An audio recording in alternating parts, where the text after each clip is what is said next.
Correct करते हैं sentence को। देखो ध्यान दो, प्रीपोजिशन से रिलेटेड ये सेंटेंसेज हैं, इसमें गलतियां कहाँ हैं आपको बताना है, ठीक है।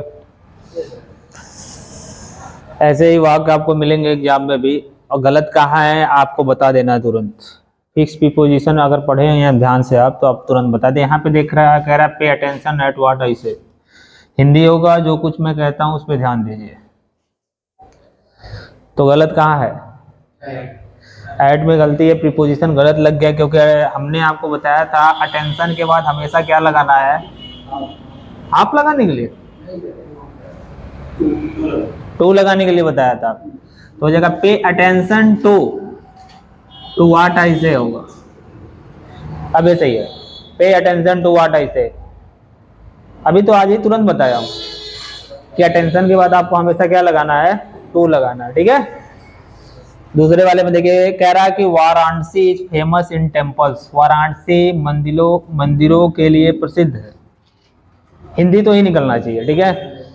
तो फेमस के बाद फिक्स्ड प्रीपोजिशन एक होता है, वही हमेशा आता है, क्या आता है, फॉर आता है ना। आप लगा दोगे तब भी गलत हो जाएगा।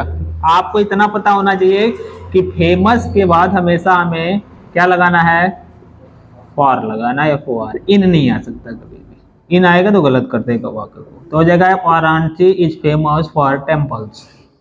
Next, my mother differs from you on this point. Differ from you, तो डिफर फ्रॉम का मतलब अलग कुछ हो, क्या मतलब होगा डिफर फ्रॉम।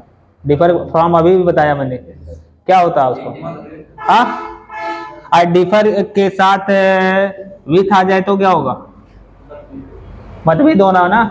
तो यहाँ पे अर्थ क्या देगा, मतभेद का अर्थ दे रहा है कि जो आज मैं लिखवाया हूँ, क्या लिखवाया हूँ आज, भिन्न निकले। कह रहा मेरी माता जो है इस बिंदु से भिन्न है तुम्हारा, अर्थ निकल रहा है क्या, अर्थ नहीं दे रहा इसमें, लेकिन मतभेद का अर्थ कर देंगे। हो जाएगा कि my mother differ with you on this point. मेरी माता जी का इस बिंदु से, मतलब तुमसे इस बिंदु पर मतभेद जो है ना अलग है, ठीक है। तो यहाँ पे क्या होना चाहिए, फ्रॉम की जगह पे विथ होना चाहिए, ये विथ हो जाएगा with. My mother differs from you on this point. आपको इतना ध्यान देना है कि डिफर के बाद अगर फ्रॉम लगा है तो उसका अर्थ क्या होता है, डिफर के बाद विथ लगा है तो उसका अर्थ क्या होता है। दोनों का मतलब याद होना चाहिए आपको, ठीक है, तब आप सही बताओगे। यहां देखिए, दे आर रनिंग बिहाइंड, अर्थ क्या होगा इसका, my brother was running behind a थे। मेरा भाई एक कुत्ते के पीछे दौड़ रहा था, सॉरी चोर के पीछे दौड़ रहा था। हाँ, अभी चोर के पीछे दौड़ रहा था, बिहाइंड माने भी पीछे होता है। रन मतलब क्या होता, भागना, भाग रहा था। तो भागने से क्या मतलब है, इसका तो कोई अर्थ नहीं दे रहा है इसमें। अब आप रन के साथ हमेशा क्या लगा दे, रन के साथ आफ्टर लगा दे तो उसका क्या हो जाएगा अर्थ मालूम है, हाँ। रन आफ्टर का मतलब होता है पीछा करना, क्या हो गया, पीछा करना। रन आफ्टर का मतलब पीछा करना। तब इसका शुद्ध अर्थ निकलेगा कि मेरा भाई एक चोर का पीछा कर रहा था, ठीक है। पीछे भागने से क्या मतलब, कंपटीशन थोड़ी हो रहा है कि चोर के पीछे पीछे भागना है आपको, ठीक है। वो बिहाइंड जो होता है वो स्थिर होता है, स्थिर अवस्था में होता है, गतिशील अवस्था के लिए नहीं होता है, स्थिर अवस्था के लिए होता है। लेकिन यहाँ पे गतिशील अवस्था है, रन के साथ आफ्टर लगेगा तब उसका पीछा करना होगा। यहां देखिए, कह रहा my teacher was sitting with me. मेरे अध्यापक बैठे थे विद मी, मेरे साथ। मेरे साथ का मतलब हो गया ऐसे गले में गले डाल के बैठे थे, टच कर लिया, विद लग गया, टच कर गया। तो यहाँ पे क्या कराना है, कहां बैठे थे, बगल में बैठे थे, बगल में, हाथ में हाथ डाल के कंधे में कंधा डाल के थोड़ी बैठेंगे।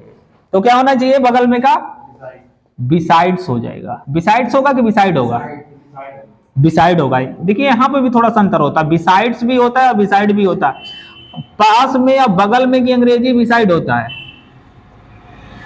पास में रहेगा या बगल में रहेगा उसके लिए आप बिसाइड, आप बिसाइड से लिखना होता है के अतिरिक्त या के अलावा,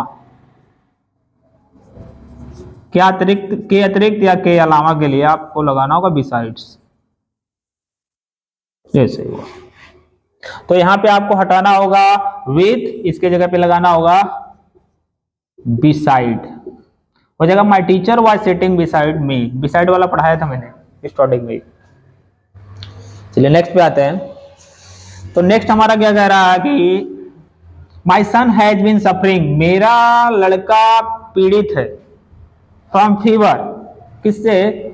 बुखार से पीड़ित है। तो कब से पीड़ित है? सोमवार से पीड़ित है, ये होना चाहिए अर्थ में। सोमवार को नहीं पीड़ित है, सोमवार से पीड़ित है। तो से की अंग्रेजी डेफिनेट इंडेफिनेट के लिए हमने दो बताया था, एक सिंस बताया था और एक फॉर बताया था। ये सिंस किसके लिए बताया था? डेफिनेट के लिए, और फॉर इंडेफिनेट के लिए। तो मंडे कौन सा टाइम होगा? डेफिनेट होगा ना। तो यहाँ पे क्या होना चाहिए? सिंस होना चाहिए, सिंस मंडे होगा और सब सही है। अब ये सही होगा, my son has been suffering from fever since Monday. Is that clear? चलिए नेक्स्ट। अभी देखिए कह रहा है यू मस्ट एक्ट, तुम्हें काम करना चाहिए। माई एडवाइस, मेरे सलाह के अनुसार, के अनुसार, के अनुसार काम करने की अंग्रेजी एक्ट ऑन नहीं होता है। एक्ट ऑन लिखा ना यहाँ पे, मालूम क्या होता है? ये भी फ्रेजल वर्ब है। एक्ट अपॉन होता है, एक्ट अपॉन। जब आपको किसी के अनुसार काम करना हो तो एक्ट ऑन नहीं लिखना होता है, एक्ट अपॉन लिखना होता है। जैसे रन आफ्टर, आपने लुक आफ्टर, एक्ट अपॉन, ये सब कुछ याद करने वाले फ्रेजल वर्ब है, ये थोड़ा याद भी करने पड़ेंगे, ठीक है। तो वो चीज है, कभी कभी ये भी देता है। तो यहाँ पे एक्ट अपॉन लिखना होता है। एक्ट अपॉन का मतलब ही होता है के अनुसार कार्य करना। तो यहाँ पे एक्ट ऑन ना लिख के आपको लिखना है एक्ट अपॉन। अब ये सही है। कभी कभी हो वो एग्जाम्पल ही आ जाएगा, ध्यान देना, ठीक है। एक्सीलेंट की बुक से है और कभी कभी हूबहू एग्जाम्पल ही आएगा, इसलिए एग्जाम्पल पर ज्यादा ध्यान दिया करें आप लोग। अगला देखिए क्या कह रहा है कि your brother is partial with his children. Partial में होता है पक्षपात करना। तुम्हारे पापा जो हैं उसके बच्चों के साथ पक्षपात करते हैं। तो पार्शियल के बाद मैंने बताया था वह फिक्स प्रीपोजिशन कुछ लगाने के लिए, याद नहीं आ रहा होगा तो याद, क्या क्या बताए थे? पार्शियल टू, पार्शियल टू बताया था मैंने। ये थोड़ा सा याद करने पड़ेंगे आपको। पार्शियल टू देख लीजिए, दिया है कि लिखवाए थे कि नहीं। पार्शियल टू हिज चाइल्ड लिखा है, हाँ वही पार्शियल टू होगा। पक्षपात का मतलब होता है जैसे तुम्हारे पापा हो, तुमको ज्यादा मानते हो, ठीक है, और तुम्हारे चाचा के लड़के को कम मानते हो।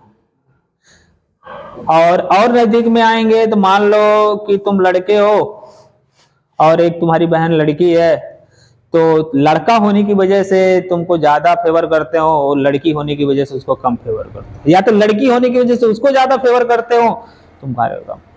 अब यहाँ पे देख ले तो मान लो कि कोई हमारे गांव का बच्चा पढ़ रहा हो, ठीक है, अब कोई दूसरी जगह का पढ़ रहा हो, उसको मैं ज्यादा थोड़ा सा रिव्यू दूं, किसी को थोड़ा सा पक्षपात करना है, तो मेरे कोई कास्ट का पढ़ रहा हो, होता है ना, कोई अपने जात को लेके पक्षपात करता है, कोई अपने क्षेत्र को लेके पक्षपात करता हो, उसको ज्यादा तवज्जो दे देना। इधर क्लियर क्लियर हुआ? चलिए यहाँ पे आते हैं हम लोग। पार्शियल के बाद टू आएगा। यहाँ he is always afraid. Afraid के बाद तो हमने बताया था फिक्स्ड प्रीपोजिशन हमेशा वही आएगा। क्या आएगा?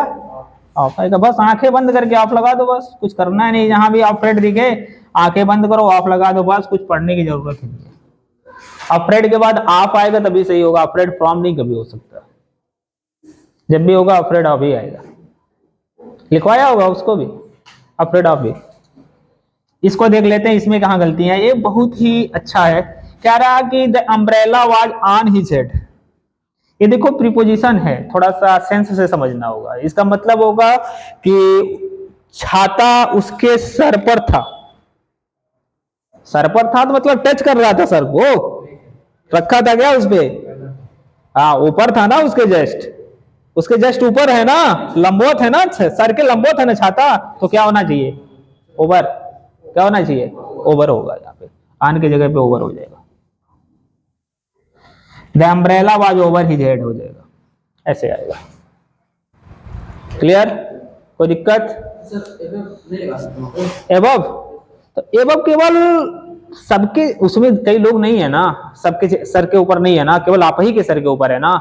सबके मतलब कि जितने लोग हैं, हाँ, सबके ऊपर छत पे रहेगा तब ना आप एबव लगाएंगे, कि अब इतना बड़ा आप छाता लेके चल रहे हैं कि जितने लोग हैं वहां पे सबके जो ऊपर आ गया, तब आप वहां एबव लगा देंगे।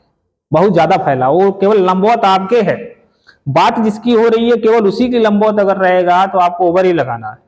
सर यदि कोई प्लेन ऊपर उड़ रहा है, हाँ, तो आप ही की लंबवत अगर की बात हो रही है, आप ही की कि मेरे घर के ऊपर से उड़ा, बात को समझना है ध्यान से। अगर मेरे घर के ऊपर से उड़ा तो ओवर जाएगा, और ऊपर से उड़ा तो एबव हो जाएगा। अब किसके उड़ा, तो लंबवत सबके उड़ा ना, वो पार्टिकुलर लंबवत की बात नहीं कर रहा। अगर नहीं कर रहा तो आपको एबव लगाना है। अगर पार्टिकुलर बात कर रहा है तो हमने कहा कि मेरे छत के ऊपर से उड़ा, तो मेरे छत के ऊपर से लंबवत जा रहा मेरे छत के ऊपर, तो ओवर जाएगा वहां पे। उड़ा तो सबके, लेकिन बात मेरी जो हो रही है ना, तो मेरे ही लंबवत होके जा रहा था ओवर। अब आसमान केवल तो आप ही के ऊपर तो है नहीं, आप लंबवत हो ही नहीं सकता वो केवल आपके। अब ये जो रूप है केवल आप ही के नहीं हो सकता है। आपने कहा कि छत मेरे सर के ऊपर है, तो कैसे आप ही के छत के ऊपर हो सकता है? ओनली आप ही के है, तो आप ही पे तो है नहीं है लंबवत केवल, तो कईयों पे है लंबवत हो। ठीक है, जो केवल आप पे लंबवत नहीं हो सकता है वहां पे एबव लगाएंगे, जो केवल आप पे हो सकता है वहां ओवर लगाएंगे आप। ये गतिशील अवस्था में भी होता है। तो ये सारी चीजों इसको देख लो, फिर काम दे रहे हैं उसको बंद करो।